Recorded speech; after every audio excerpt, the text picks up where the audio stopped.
In recent years, the interest in psychedelics has surged with studies suggesting potential mental health benefits.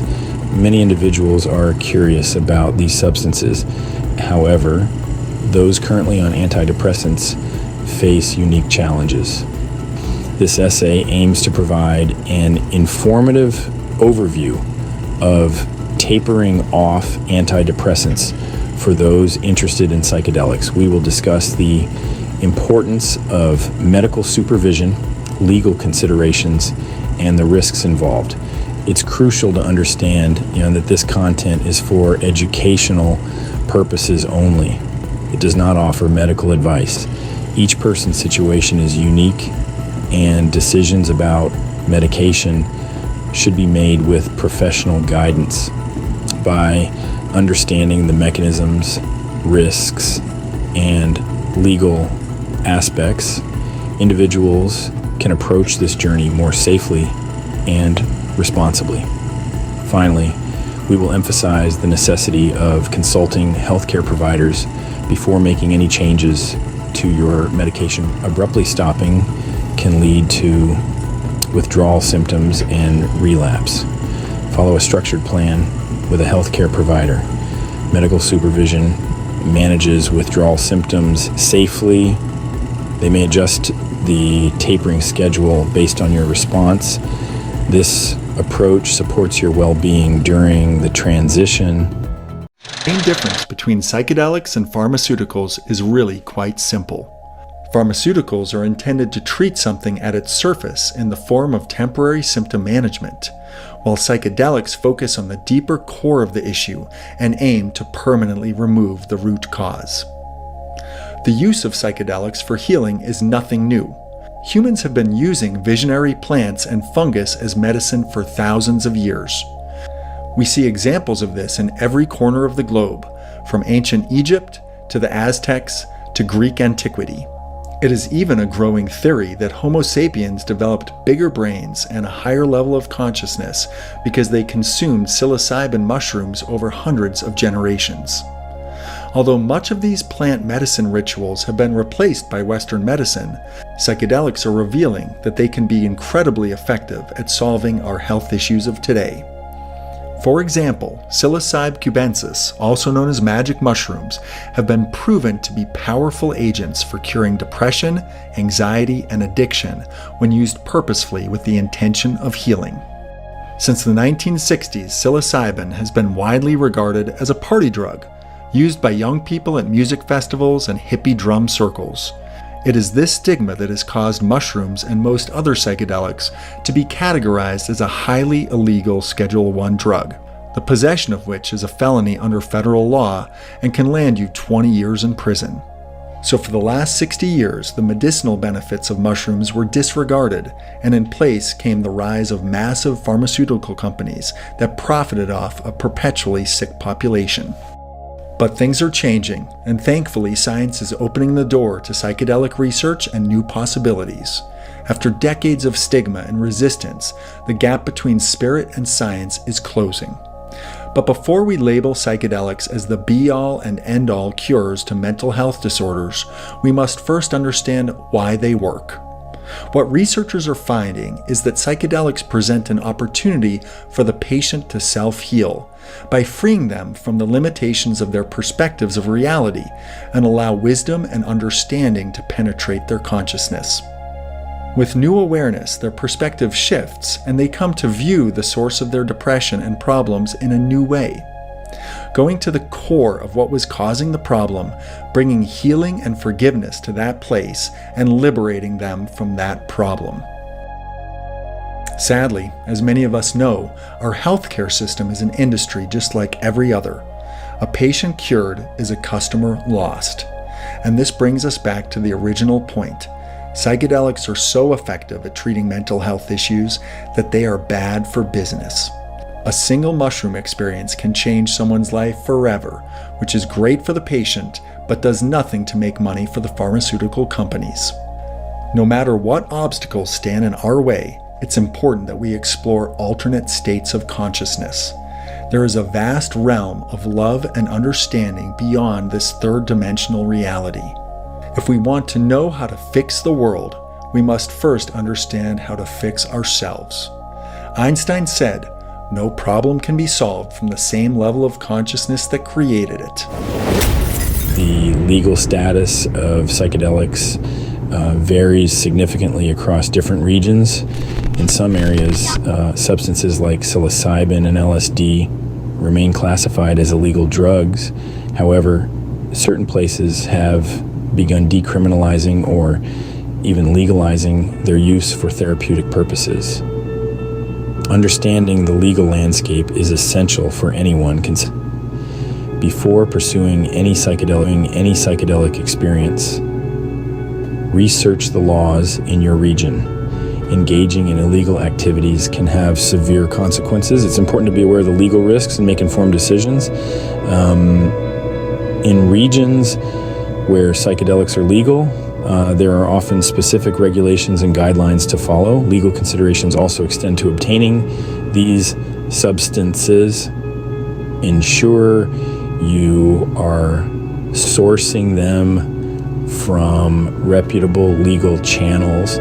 Understanding the legal framework not only protects you from potential legal issues, but also supports responsible use. Perhaps science is still unable to definitively map the neurological basis of psilocybin, but new advancements are seen in our understanding of these mushrooms' effects on the brain. Meanwhile, to arrive at the mind-bending and life-changing experiences that they afford, people have been left to secretive methods to get their hands on them, keeping this age-old sacrament and its shamanic use alive in the underground. Mushrooms are recolonizing the world right now, like one basement at a time. A lot of people are growing this medicine and are using it with sacred intention and not speaking about it very much.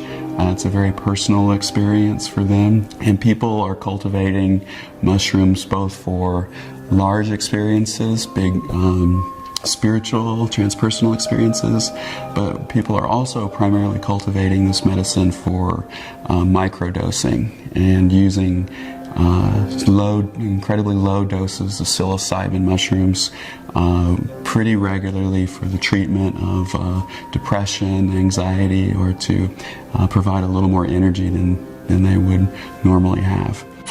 Psychedelic experiences carry inherent risks. These substances can induce intense psychological effects that may not be suitable for everyone. Understanding these risks is crucial for making informed decisions. Psychedelics can cause profound changes in perception, mood, and cognition. For some, this can trigger anxiety, paranoia, or exacerbation of underlying mental health conditions. It's essential to approach psychedelic experiences with caution. This means being aware of your mental health status and any potential vulnerabilities. If you have a history of psychosis or severe mental illness, psychedelics may pose significant risks. Consulting with a healthcare provider is vital to assess these risks accurately. Additionally, the setting in which psychedelics are used can impact the experience. Being informed and prepared is key to navigating these experiences responsibly. Now, we know that the probability of having salient experiences increases as a function of dose, but the probability of having difficult experiences also increases as a function of dose. But I should say that very often it's those deeply uncomfortable experiences that provide a window of opportunity through which, if people can investigate and go through, they'll open into larger experiences. So very often, experiences that people will subsequently describe as having been difficult are among the most interesting and meaningful to them. Trauma is typically deeply uncomfortable at the moment of its adoption, as it's an experience that is too intense or complex to process all at once. So the memory is stored in the neurology and the tissues of the body, awaiting a moment to resurface and continue being processed, so it can finally be surrendered and let go of. Perhaps that is why these larger doses are useful. They destabilize the habitual processes of the brain, which likely serve as a distraction and suppressant of trauma and unwanted aspects of the psyche. But once this neural habituation is destabilized, the natural healing intelligence of the human being goes into house cleaning mode, and old wounds are addressed. But what happens beyond these doses? There are accounts from Kalindi Iyi, a martial arts instructor and mycologist, who regularly takes 30+ grams in one setting, 6 times the heroic dose. The experience, as he publicly noted, is beyond language, beyond the 5 senses, and deeply embedded in a world of symbolism and primal forces that obliterate the concepts of space-time. At these astronomical doses, he mentions that the set and setting has less of an impact on the journey to come. Higher doses become less therapeutic and far more mystical. The mystical experience may be deeply transformative. However, it can also be traumatizing to experience such intensity to the untrained or uninitiated, which is counterintuitive to the purpose of the therapeutic doses. In Maslow's hierarchy of needs, the feeling of safety is second only to food, water, warmth, and rest. And you can rest assured that most of those needs may not be met with higher doses of psilocybin either. Mechanisms of antidepressants. Antidepressants alter neurotransmitter levels in the brain. Neurotransmitters transmit signals between nerve cells. Key targets are serotonin, norepinephrine, and dopamine. SSRIs increase serotonin availability, improving mood. SSRIs are often the first-line treatment. SNRIs also affect norepinephrine for broader relief. TCAs and MAOIs affect multiple neurotransmitters but have more side effects. Understanding these mechanisms supports effective mental health management. Common side effects of antidepressants. Antidepressants can have side effects. These vary by medication and individual response. SSRIs and SNRIs may cause nausea, headache, and drowsiness. Side effects often diminish over time. TCAs have more side effects like dry mouth and weight gain. Discuss any side effects with your healthcare provider. The risk of serotonin syndrome. Combining antidepressants with psychedelics can lead to serious health risks. One significant risk is serotonin syndrome. This occurs when there's an excess of serotonin in the brain. Symptoms include agitation, confusion, and rapid heart rate. SSRIs and SNRIs increase serotonin levels. Combined with psychedelics, the risk increases. Avoid combining these substances without professional guidance. Psychedelic experiences can be powerful. They can lead to deep insights about ourselves and the world. But these experiences can also be challenging. It's important to process and integrate them into daily life. This is where psychedelic integration coaching comes in. Integration is the key to unlocking the full potential of these experiences. It's about taking the insights gained and applying them to your life. This helps you create positive and lasting changes. Making informed decisions. Making informed decisions about antidepressants and psychedelics requires understanding the risks and benefits. Consult healthcare providers, understand legal aspects, and be aware of potential risks. Weigh these factors carefully when contemplating medication changes or exploring psychedelics. Prioritize your safety and well-being. Thank you for watching this presentation.